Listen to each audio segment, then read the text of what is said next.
So tell me about your most inspired piece. Your favorite. Have you painted the Eiffel Tower? That's such a tough question. I have done paintings of, you know, but I over the years I've learned to not be too emotionally attached, to know how to let go. So I want to be inspired when I paint. Like I did, you talked about Harvey. I actually painted right outside this door a 28-foot painting for a church after Harvey. And I mean, the day the blue sky came back, I was out here painting it, and it was such a strong emotionally. So I gave a lot of my energy and love to this painting, but then it was acquired, and now it's no longer mine. So, you know, it's like loving your child and sending them, you know, away. Yeah, oh, exactly. So, of course, there's some that a lot of people know, or that we're special for. Usually, it's personal reason. You know, a lot of people in Houston know me for that big mural in Fannin, the representation of the Sistine Chapel, Michelangelo. You know, creation of Adam with a spray can. So there's a whole concept behind that. It's the idea of preserving street art and graffiti as an art form. So there's a whole story. But so that piece was very important because it was the biggest mural ever done in this town. It was a big challenge. But also my dad was sick, so you know there was something I wanted to do this for him.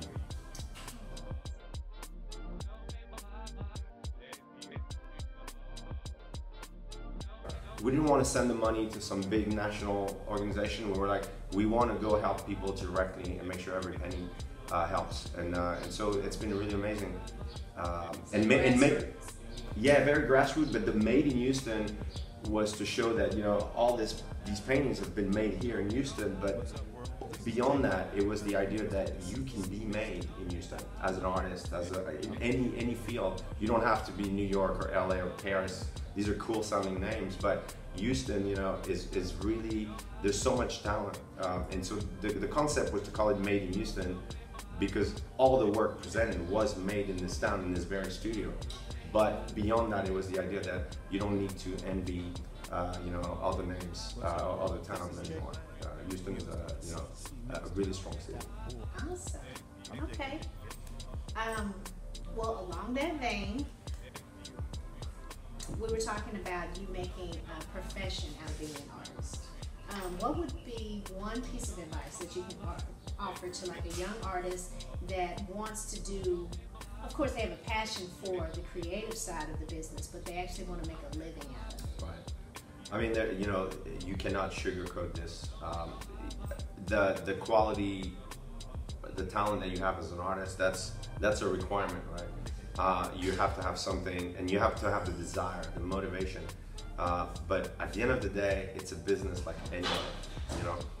I think it's more fun business than many others, but you know, you need to be able to talk to people, to write a proposal, to be engaged now with social media. You need to have a website. I mean, there's certain things that you're a brand. You become a brand. You know, your name becomes a brand.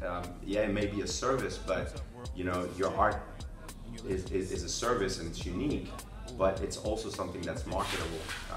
You know, you can take a painting or a mural, and you know, I do a lot of licensing things with brands and co-branding, and so you have to make sure that you're on top of your business game.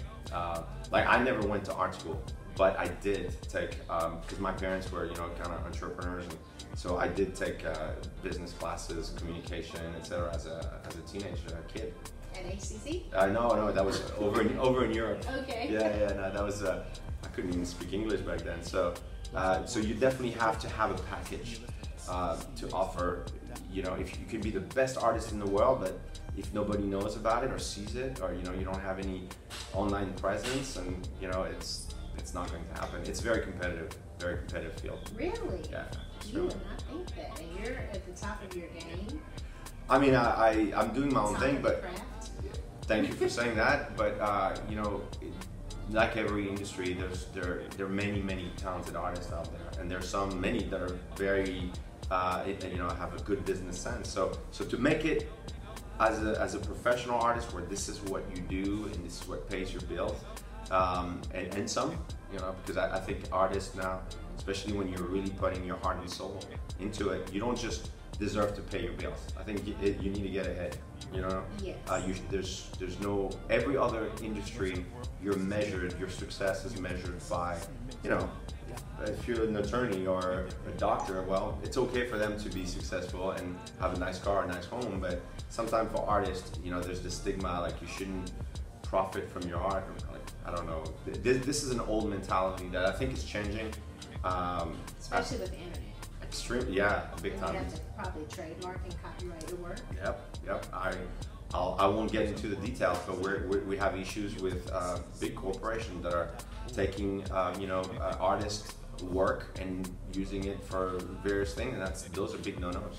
You know? So like I have a CPA, I have an attorney.